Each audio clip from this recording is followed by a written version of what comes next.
Sunana Ibrahim Yusuf, Special Reporter Information. A yau mun zo wannan unguwa ta Gandun Albasa domin ganin katafaren wani aiki wanda mai girma gwamnan jihar Kano Alhaji Abba Kabir Yusuf ya ba da umarnin yasa. Wannan babban kwalbati da kuke gani wanda ruwan Gandun Albasa yake shiga cikinta da ruwan Hausawa da ruwan Sallari, wanda idan aka yi ruwan sama akan samu wani kalubale inda kadojin da suke cikin gidan zu suna fitowa daga cikin wannan kwatar kuma suna yin barazana ga al'ummar da suke wannan yankin wuri. Mai girma gwamnan jihar Kano Alhaji Abba Kabir Yusuf ya zo wucewa ta wannan wuri, al'ummar da suke zaune a wannan wuri suka tashi tsaye, suka ɗaga masa hannu, suka kawo kokensu, suka yi masa korafi duba da irin abubuwan da yake faruwa. Wallahi wajen nan kwata ce wajen an yi ruwa take mamaye ko'ina, wajen nan shekara 5 yake a haka. Mun yi korafi a rubuce, mun yi korafi tsohon gwamna wanda ya wuce mun nuna masa ya fi so 20 ya ma tsaya a nan wajen ba a yi ba, amma lokaci ɗaya da Allah ya kawo Abba Kabir Yusuf wanda shi gwamna ne na talakawa ne suka zaɓe shi, ana nuna masa da hannu da ya leko ko awa ɗaya ba a yi ba ya zo ituro aka zo aka duba gashi yanzu ana aikin nan. Dan wajen nan aka yi ruwa mu kanmu mu abota zaman wajen nan gaban mu faɗuwa aiki saboda mata da ciki ta faɗa, miji da mata sun faɗa, mutane da dama sun faɗa wajen nan sun ji ciwo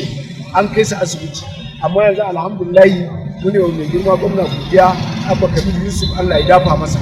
Allah ubangiji ya riko da hannayensa, Allah ya masa maganin magunta,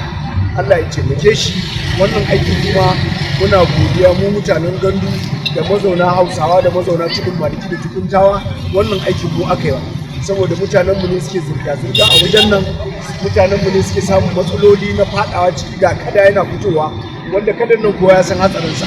Alhamdulillah mun gode masa, Allah ya saka masa alheri, Allah ya masa jagora, kuma da yardar Allah zai tabbatar da nasararsa a dukkanin kotun da za a yi. Gaskiya ba abin da za mu ce da gwamnatin nan sai dai son barka, musamman wannan aiki da girma gwamna ya zo wucewa muka ɗaga mara hannu, dama aikinsa ne ya tsaya ya saurare mu kuma ya ji kukanmu. Tun da wannan gwamnati da shekara 8 muke ta bibiyar ta aikin ya gagara, amma cikin hukuncin Allah a lokaci ƙanƙani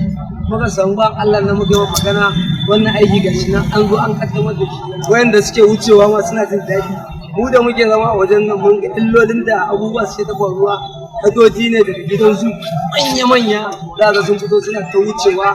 mutane ma idan aka yi ruwa ba san da wucewa, amma kowa ya ji daɗi ya ga wannan aiki, kowa abin da yake cewa Allah ya san barka. Kuma wannan abu da mutiya suke so wannan gwamnati suke sun ga bayanta da albarka annabi sai bayan Allah nan ya shiga kafafunsa.